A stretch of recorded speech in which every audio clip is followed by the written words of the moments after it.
Kota kelahiran Putin, Sankt Petersburg, belakangan ini sedang kurang beruntung. Awal Juni, Ukraina melancarkan serangan drone besar yang mempermalukan pemimpin Rusia sebelum konferensi ekonomi terbesar Rusia. Sekitar seminggu kemudian, serangan lanjutan pun terjadi, dan serangannya sangat besar. Warga Sankt Petersburg mungkin mengira bom nuklir meledak saat Ukraina menciptakan bola api besar yang terlihat dari luar angkasa. Ukraina menciptakan resep sempurna. Gabungkan satu drone dengan 5.000 ton amunisi dan Anda akan mendapat rentetan ledakan amunisi besar yang meninggalkan jejak permanen di Sankt Petersburg. Pada 5 Juni, Ukraina mengirim banyak drone ke Rusia. Sankt Petersburg adalah sasarannya. Secara khusus, drone-drone Ukraina berada pada lintasan yang membawa mereka ke jantung arsenal ke-15 Angkatan Laut Rusia. Drone-drone itu terbang bebas karena pertahanan udara Rusia gagal menjatuhkan mereka. Akhirnya, setelah terbang sejauh 1.000 km, drone-drone itu mencapai target mereka, Bolshaya Izhora, di wilayah Leningrad. Lalu, drone-drone itu menyerang. Mereka juga menghancurkan salah satu gudang amunisi utama armada Baltik Rusia. Walau Ukraina mengonfirmasi serangan itu, saluran telegram Rusia Dosya Spiona menjadi salah satu yang pertama memberitakan dan menunjukkan dahsyatnya serangan tersebut. Dalam serangan itu, 40 UAV tipe serang digunakan dan 32 berhasil ditembak jatuh oleh pertahanan udara. Serangan itu menargetkan hanggar penyimpanan di darat dan memicu ledakan di dalamnya menurut saluran tersebut. Putin tidak akan senang dengan laporan itu. Dia telah memperketat pengawasan terhadap telegram di Rusia karena dia tidak ingin dunia atau rakyatnya tahu seberapa besar keberhasilan Ukraina dengan kampanye serangan jarak jauhnya. Tapi yang satu ini tidak bisa disembunyikan. Putin, 8 drone Ukraina jatuh menimpa 5.000 ton amunisi yang mencakup peluru artileri berbagai kaliber beserta amunisi Zeni. 2 prajurit Rusia tewas dalam serangan itu, lapor Dosya Spiona. Namun, besarnya ledakan itulah yang akan membuat Putin dan warga Saint Petersburg terguncang. Ini bukan sekadar 8 drone yang meledak. Menyerang fasilitas penyimpanan amunisi sebesar itu berarti terjadi ledakan sekunder yang sangat besar hingga menciptakan bola api raksasa di gudang senjata ke-15. Saat api mulai berkobar, orang-orang yang menyaksikan pasti mengira bahwa Ukraina entah bagaimana berhasil mendapatkan senjata nuklir. Tidak. Namun, kebakaran yang disebabkan Ukraina begitu besar hingga terlihat dari luar angkasa. Rekaman, baik dari darat maupun yang diambil oleh satelit, menunjukkan kepada kita besarnya serangan terbaru Ukraina. Akun Osint Intuit X memperlihatkan tampilan gudang senjata ke-15 dari darat. Pada malam ketika Ukraina dilaporkan meluncurkan 376 drone ke Rusia, puing-puing yang begitu sering diklaim Rusia mematikan itu kembali mengenai sasarannya. Dalam rekaman tersebut, kita melihat kebakaran besar yang disertai dengan kepulan asap begitu besar hingga dapat terlihat dari beberapa kilometer jauhnya. Namun, skala sebenarnya dari serangan tersebut terungkap melalui citra satelit. Foto-foto yang diambil dari luar angkasa menunjukkan seluruh sudut gudang senjata telah dilalap api begitu besar sehingga tidak mungkin ada yang bisa selamat. Ini adalah kobaran api dari kedalaman neraka yang dikirim drone Ukraina yang seharusnya tak pernah ada. Api makin meluas. Gudang senjata ke-15 tak dapat menahannya. Bahkan ketika ledakan sekunder mulai mereda, api yang ditimbulkannya mulai menyebar ke pedesaan di sekitar gudang amunisi armada Baltik Rusia. Rusia justru memperburuk keadaannya sendiri di Saint Petersburg. Arsenal ke-15 tampak mengundang serangan karena kegagalan pertahanan Rusia membuka jalan bagi drone Ukraina. Sebelum membahas lebih lanjut, berikut informasi yang kita ketahui tentang operasi ini. Beberapa hal dasar sudah kami bahas. Tampaknya Ukraina meluncurkan 40 drone ke arah Bolshaya Izhora dan 8 dari drone tersebut berhasil menembus pertahanan udara Rusia. Militarnya menambahkan bahwa drone Ukraina mampu menyerang fasilitas hanggar di darat yang digunakan untuk menyimpan amunisi yang menyebabkan ledakan sekunder. Sedangkan untuk fasilitas itu sendiri, Arsenal ke-15 didirikan pada tahun 1930-an untuk berfungsi sebagai basis penyimpanan amunisi angkatan laut yang digunakan oleh armada Baltik Rusia. Seharusnya ini merupakan kompleks berbenteng yang mencakup infrastruktur bawah tanah yang dirancang untuk mencegah serangan seperti serangan Ukraina. Arsenal itu juga bagian dari distrik militer barat yang sering dipakai Rusia untuk kapal-kapal Baltiknya, kapal pendukung, dan kapal selam. Ini bukan target acak. Ukraina menyerang Bolshaya Izhora untuk melumpuhkan kehadiran Rusia di Baltik. Ketika asap membubung, skala serangan Ukraina mulai terlihat jelas. Dalam laporan tanggal 6 Juni, BBC menyebutkan bahwa Gubernur Oblast Leningrad, Alexander Drozdenko, mengklaim lebih dari 140 drone Ukraina telah ditembak jatuh di atas wilayah Leningrad. Warga telah dihimbau untuk tetap berada di dalam rumah, baik karena takut akan serangan lanjutan maupun karena tidak sehat menghirup asap yang dihasilkan dari 5.000 ton amunisi yang terbakar. Drozdenko hanya menyatakan serangan Ukraina menyebabkan kerusakan kecil pada beberapa bangunan dan kebakaran di fasilitas militer yang tak disebutkan. Kita tidak perlu Drozdenko untuk memberitahu kita, foto satelit sudah menunjukkan semuanya. Itu adalah serangan yang kuat terhadap Saint Petersburg yang oleh Rusia disebut sebagai serangan yang belum pernah terjadi sebelumnya saat mereka mencoba menggambarkan Ukraina sebagai pihak yang bersalah karena menghancurkan fasilitas militer di wilayah Rusia. Defense Block menambahkan bahwa besarnya kebakaran yang terjadi cukup besar sehingga memaksa pihak berwenang di Bolshaya Izhora mengevakuasi sekitar 600 penduduk dari rumah mereka, sementara layanan darurat berjuang untuk mengendalikan api tersebut. Namun layanan tersebut tidak bisa berbuat apa-apa untuk menghentikan ledakan amunisi itu. Kehancuran Rusia terjadi akibat ledakan sekunder. Drone memang bisa merusak, tapi kejadian seperti ini tidak akan terjadi seperti ini jika drone-drone itu tidak menargetkan 5.000 ton amunisi. Hulu ledak drone Ukraina jadi pemicu, sementara amunisi Rusia yang menyelesaikan sisanya. Detonasi sekunder menyebabkan kebakaran, mengirimkan pecahan logam beterbangan, dan menghasilkan tekanan ledakan yang memicu lebih banyak ledakan lagi. Kebakaran akibat ledakan itu tak bisa dipadamkan sebelum ledakan sekunder selesai. Yang bisa dilakukan Rusia hanyalah menonton, menunggu, dan berharap agar amunisinya sendiri berhenti meledak secepatnya. Jadi, Rusia menciptakan masalah sendiri dengan menyimpan 5.000 ton amunisi di satu lokasi. Ini lebih buruk lagi. Kami sudah bilang Rusia sama bersalahnya karena membiarkan serangan ini, seperti Ukraina yang merencanakan dan melaksanakan. Itu maksud kami. Rusia gagal melindungi amunisi yang telah dihancurkan Ukraina. Fasilitas bawah tanah yang disebutkan tadi tidak dipakai. Sasaran yang seharusnya butuh bom penembus bunker jika Rusia cerdas menyimpan amunisi justru dibiarkan terbuka, seolah mengundang drone Ukraina datang. Gambar satelit juga menunjukkan bahwa Rusia tidak mengambil langkah-langkah yang diperlukan untuk melindungi arsenal ke-15 setelah mereka memutuskan untuk menyimpan amunisi di atas tanah.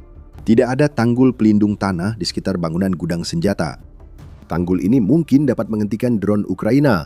Jika tidak, tujuannya tetap sebagai penghalang di antara fasilitas-fasilitas penyimpanan. Jika tanggul tanah sudah terpasang, api di arsenal ke-15 dan sekitarnya mungkin tak akan menyebar luas. Ketidakmampuan Rusia di wilayah sendiri, jangan sampai terpikir begitu. Apa yang kita lihat di sini adalah Rusia bertindak berdasarkan asumsi, bukan kenyataan. Pada 2022, saat Putin menginvasi, perlindungan dasar seperti itu tak perlu dilakukan. Pangkalan yang diserang Ukraina berjarak 1.000 km. Ukraina tidak punya senjata dengan jangkauan sejauh itu. Namun, banyak yang berubah selama lebih dari 4 tahun perang. Drone jarak jauh Ukraina kini bisa menjangkau dan menyerang lebih dalam dari sebelumnya. Namun Rusia masih menganggap pangkalan era Soviet mereka yang tanpa perlindungan dasar itu aman. Jarak seharusnya membuat arsenal ke-15 mustahil diserang Ukraina. Jarak saja tak cukup, Ukraina baru membuktikan hal itu. Seperti biasa, Ukraina menyerang lebih dari satu fasilitas di Rusia saat serangan malam. Gudang senjata ke-15 memang jadi sorotan, tapi banyak target lain juga terbakar pada 6 Juni. Depo minyak Petrogovskaya di pemukiman Leningrad Lomonosov adalah salah satunya, menurut laporan RBC Ukraine. Ledakan dan kebakaran tercatat di fasilitas itu saat gudang senjata ke-15 terbakar. Ukraina juga berhasil menyerang terminal minyak Nester di kota yang sama, menghancurkan pusat drone Rusia di Zaporizhia dan Donetsk, gudang logistik di Luhansk, serta pos komando dan pengamatan pasukan Rusia di Belgorod. Ini serangan kejut besar-besaran dari Ukraina, disertai keadilan puitis atas tindakan mereka terhadap Rusia. Ukraina menyerang Sankt Petersburg dengan tujuan tertentu, bukan secara acak. Pada 3 Juni, Ukraina mengirimkan gelombang drone ke kampung halaman Putin menjelang Forum Ekonomi Internasional Sankt Petersburg. Sering disebut Davos Rusia, acara ini memberi Putin kesempatan menyambut delegasi dan pebisnis, serta menciptakan ilusi bahwa Rusia bukan kekacauan ekonomi total. Ukraina melihat sebuah peluang. Mereka menandai pembukaan Davos Rusia dengan serangan drone yang menggelapkan langit Sankt Petersburg saat lokasi energi dan militer lumpuh, memastikan bahwa semua pengunjung kota hanya akan membicarakan tentang drone Ukraina yang beraksi. Pada 6 Juni, Ukraina menutup rangkaian konferensi ekonomi Putin dengan gelombang serangan kedua, menimbulkan kebakaran besar yang terlihat dari luar angkasa. Putin menggunakan waktu di antara serangan-serangan ini untuk mengklaim bahwa tidak ada gunanya mencoba merundingkan perdamaian dengan Ukraina. Pemimpin Rusia memilih perang. Ukraina pun membalas dengan menyiapkan kejutan eksplosif yang dilempar tepat ke wajah Putin. Meski mempermalukan Putin di panggung internasional di Rusia sangat berharga, 6 Juni bukan sekedar soal mengguncang Saint Petersburg dan Leningrad lewat serangan. Apa yang sebenarnya ditandai oleh serangan drone ini adalah bahwa Ukraina sedang membuka front baru dalam perangnya dengan Rusia. Front ini tak pernah diduga akan dibuka Putin dan akan mengubah segalanya soal perang itu. Tapi sebelum kita membahas alasannya, ini adalah pengingat singkat bahwa Anda sedang menonton The Military Show. Jika Anda menikmati video ini, tekan subscribe agar Anda bisa melihat apa yang akan kami hadirkan selanjutnya. Serangan Ukraina pada 6 Juni tak hanya soal Sankt Petersburg, tapi juga wilayah Baltik. Inilah front baru yang dibuka Ukraina. Kami sudah menyinggung hal ini sebelumnya ketika kami mengungkapkan bahwa gudang senjata ke-15 mendukung armada Baltik Rusia. Defense Block mengungkap kedalaman dukungan itu, mencatat gudang senjata berisi bukan hanya peluru artileri. Itu juga fasilitas Rusia untuk menyimpan, memperbaiki, merawat, dan membuang sistem rudal serta torpedo armada Baltik. Jadi ini bukan serangan acak, melainkan bagian dari kampanye terkoordinasi Ukraina untuk melumpuhkan kehadiran Rusia di Baltik. Ingat kembali serangan pada 3 Juni yang baru saja kita sebutkan. Salah satu target Ukraina hari itu adalah pangkalan Angkatan Laut Kronstadt, di mana mereka berhasil mengenai langsung korvet proyek 20.380 bernama Boyki dari armada Baltik Rusia. 3 hari kemudian, Ukraina melanjutkan dengan serangan terhadap gudang amunisi yang mendukung armada tersebut. Efek mempermalukan itu hanyalah bonus yang menyenangkan. Apa yang sebenarnya dilakukan Ukraina di sini adalah memulai kampanye yang dirancang untuk membuat Rusia tidak berdaya di wilayah Baltik. Front baru telah terbuka ratusan kilometer dari Ukraina, di wilayah yang tak pernah dibayangkan Putin harus ia pertahankan. Dampak dari semua ini sangat besar. Drone-drone Ukraina telah mengirimkan pesan keras ke Kremlin bahwa tidak ada lagi yang aman bagi Rusia di Baltik. Tidak ada lagi tempat berlindung yang aman. Sebaliknya, Ukraina sedang memperluas kampanye angkatan laut yang luar biasa yang dimulai di Laut Hitam dan sekarang meluas jauh melampaui perbatasannya. Kampanye ini tidak melibatkan kapal perang karena Ukraina tidak memilikinya atau tidak ada yang layak disebutkan. Ukraina memakai strategi asimetris mematikan dengan drone udara dan laut serta kadang rudal untuk menyingkirkan kekuatan angkatan laut Rusia dari perang yang dimulai Putin. Bagaimana tanggapan Rusia sejauh ini? Mereka hanya memasang beberapa jaring anti-drone di kapal perang armada Baltik lalu menganggap masalah selesai. Itu hanya upaya simbolis. Karena jaring ini mungkin bisa menghentikan drone FPV kecil, tapi tidak mampu menahan drone serangan jarak jauh yang lebih berat dan kuat yang kini diluncurkan Ukraina ke infrastruktur Baltik Rusia. Armada Baltik kini terancam. Serangan ke pelabuhan dan korvet Rusia menimbulkan beban perbaikan yang tak mampu ditangani Rusia. Terbakarnya persediaan amunisi membuat kapal perang Rusia tak lagi punya persenjataan untuk menjadi ancaman di Laut Baltik. Jika benar bahwa rudal dan torpedo ikut terbakar bersama artileri di gudang senjata ke-15, maka Rusia baru saja kehilangan beberapa sistem senjata kompleks yang semakin sulit untuk digantikan karena rantai pasokan dan beban dari 26.655 sanksi semakin menekan. Armada Baltik adalah salah satu aset angkatan laut terpenting yang dimiliki Rusia, bukan hanya karena ancaman yang ditimbulkannya, tetapi juga karena sejarah di baliknya. Rusia menjaga kehadiran angkatan laut di Baltik lewat armada ini sejak 1703 dengan puluhan kapal mulai dari perusak era Soviet hingga korvet modern. Armada ini seharusnya menjadi alat proyeksi kekuatan. Armada ini dimaksudkan untuk memungkinkan Rusia mengintimidasi negara-negara Baltik, Finlandia, Swedia, dan seluruh NATO. Namun Ukraina mempermalukan semua itu dengan membuka front Baltik tanpa keterlibatan NATO. Armada Baltik Rusia hanya sesekali mengirim kapal untuk menembakkan rudal dan drone ke Ukraina. Namun tindakan itu membuat kapal perang jadi sasaran seperti yang dialami Rusia di Laut Hitam.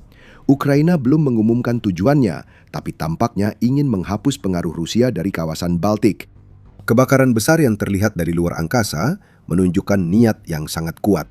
Namun Ukraina cukup cerdas untuk mengetahui bahwa kekuatan Rusia di Baltik tidak hanya berasal dari armada kapal perangnya. Rusia memiliki pelabuhan penting di Laut Baltik yang memastikan ekspor minyak tetap mengalir ke negara lain, menghasilkan miliaran dolar untuk kas perang Putin. Jadi Ukraina juga membidik pelabuhan-pelabuhan itu. Sepanjang bulan Maret, drone dan rudal Ukraina berulang kali menghantam pelabuhan Baltik Primorsk dan Ust-Luga. Kedua terminal utama Rusia ini bersama-sama menyumbang sekitar 40% ekspor minyak Rusia tiap tahun. Tangki penyimpanan minyak hancur dan kedua pelabuhan sempat tutup beberapa hari untuk perbaikan akibat serangan Ukraina.